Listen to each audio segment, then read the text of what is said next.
This is a victory of 35-year-old former student leader Gabriel Boric as the combined left candidate with the support of strong Communist Party as the president of Chile this week, defeating the rightist candidate with 56% of the votes.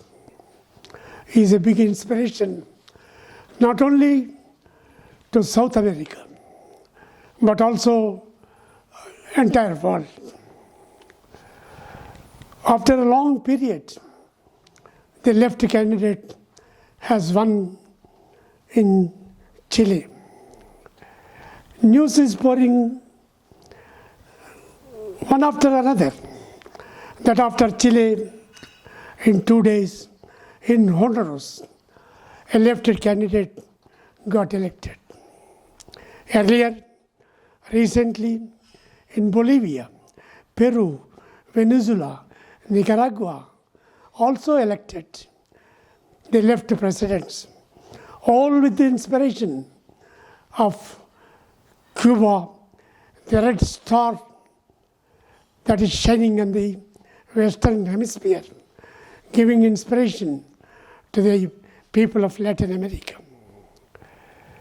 There is a lot of blood and sweat behind the victory of Chile people. Communists and revolutionaries fought bitterly for decades for this type of victory to defeat US corporates and their stooges in Chile.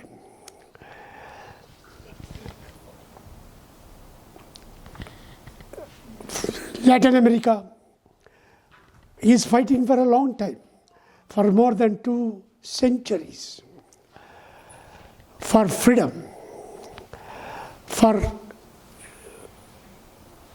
democracy, for emancipation and financial, economic equality in their countries from the days of Simon Bolivar.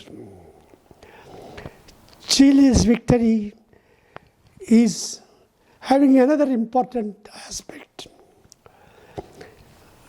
The other dimension is, though geographically Chile has got a disadvantage, it has got a land mass of 7,56,000 square kilometers of land. It is a long land stripe with narrow breadth of land. It is on the Pacific Ocean on one side and with the borders with a large number of countries on the backside. But very interesting thing is, Chile has got 30% of the copper mines of the world. 20% of the GDP of Chile comes from copper. But for centuries, these copper mines were under the control of US corporates. That was the very big fight between the local people and US corporates. Even now today, Chile is the richest country in the whole of South America. Its average income is about $30,000, which is 6 times more than the advanced China, and many more times than India and other countries in the world. As I said earlier, there is a lot of blood and sweat of the revolutionaries and people behind this victory. In almost half a century back, Chileans elected Salvador Allende, a militant leftist and intellectual, as their president. After he became the president, he was determined to improve the life standards of the people. He nationalized the copper mines, which angered the corporates. American imperialism, corporates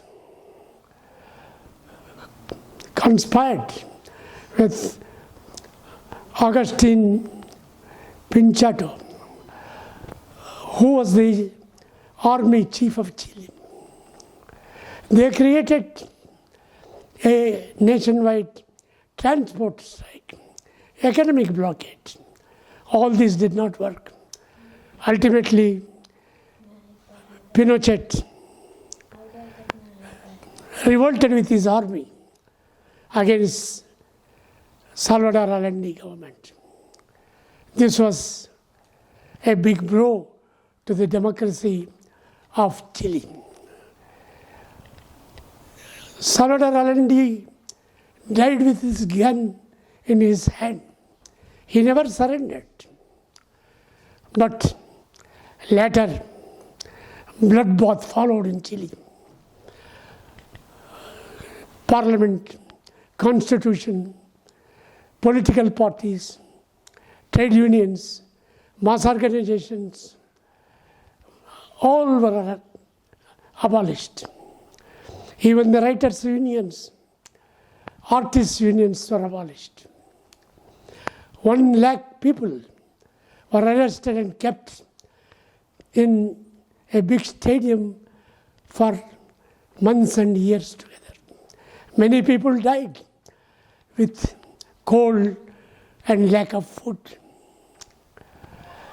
Many thousands of people were killed by the army, particularly the communists and the leftists. For a long time, Pinochet ruled with iron fist, and the first thing he did was to give back the copper mines to US corporates. That shows who are behind this conspiracy to kill the Democratic Republic of Chile. And later, almost 13-14 years, Pinochet was overthrown, and some centrist presidents got elected. But not many important changes have taken place. Some sort of democracy was back. And communists and revolutionaries were fighting back to capture the power in Chile and defeat the American conspiracy. During this period, several agitations and struggles have taken place. In this election, the combined candidate of the left, Gabriel Boric, got elected.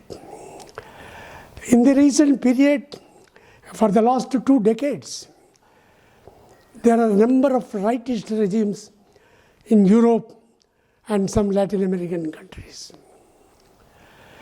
There was a feeling that world is turning towards right.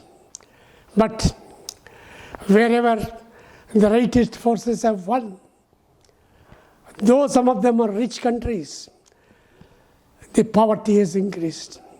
The gap between the rich and poor enormously increased. Prices have gone up. Unemployment is increasing. People are angry. They are revolted in a number of countries. In Europe, in Latin America, a number of such battles have taken place. Again, left and democratic forces are trying to regain the lost ground. It is in this background that the news of left victories one after another in South America is very inspiring news.